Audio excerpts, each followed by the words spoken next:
Hello mga ka-TBS, mga ka-3 wheels.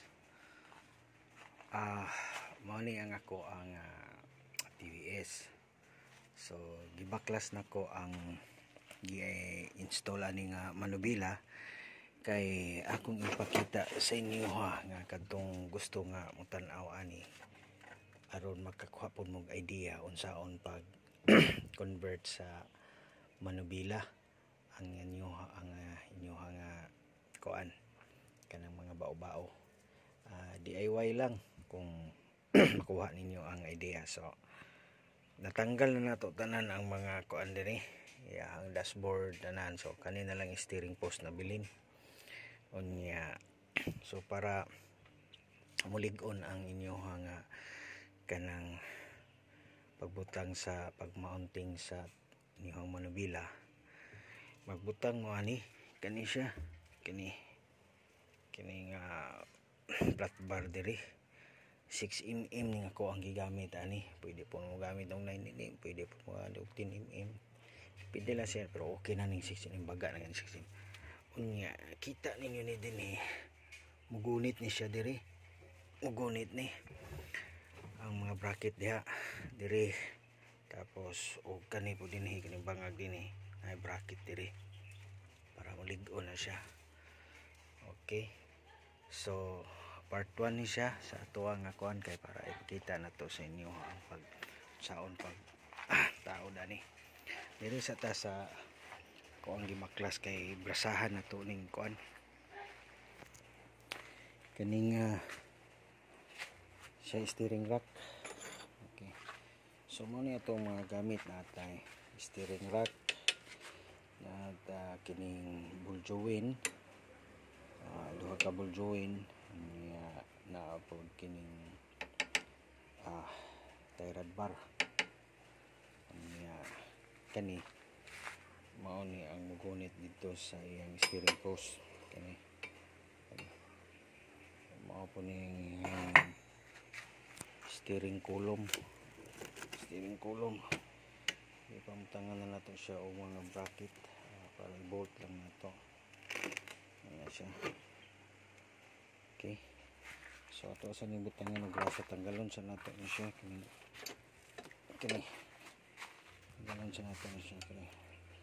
Dapat kung mupalit mo steering rack sa multi-cab ni siya mga ka-3 wheels, mga ka-TBS, dapat kani siya kung palit mo surplus nga kuan o kanang may mga tinanggal sa mga multi-cab, kanang good pa kayo ni siya kining plastic niya nga cover niya para sabot lang nga dili pa kayo use ang dili pa daot ang iyang kanang steering rack, di pa kayo sige repair.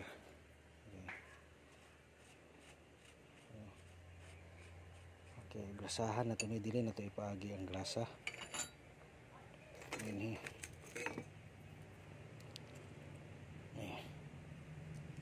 Okay, ano siya kani.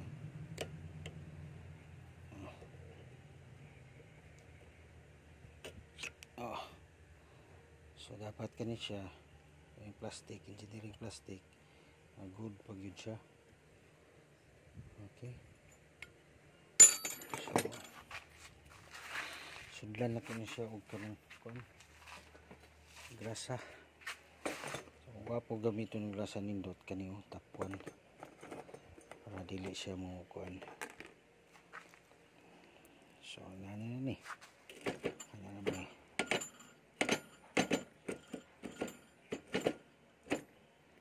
so para manindot na siya, sudlan tayo grasa para mo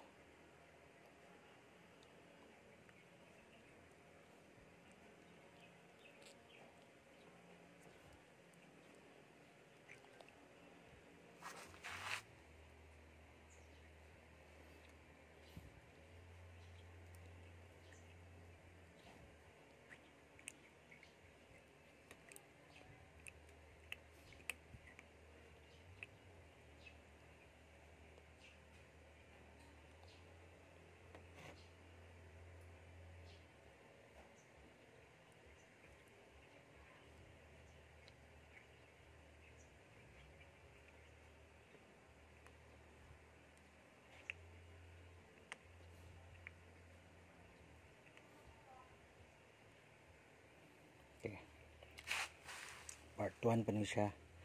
Ito ni pakita na ko yung pagtaod na nato. Sige ha. Bye sa bye.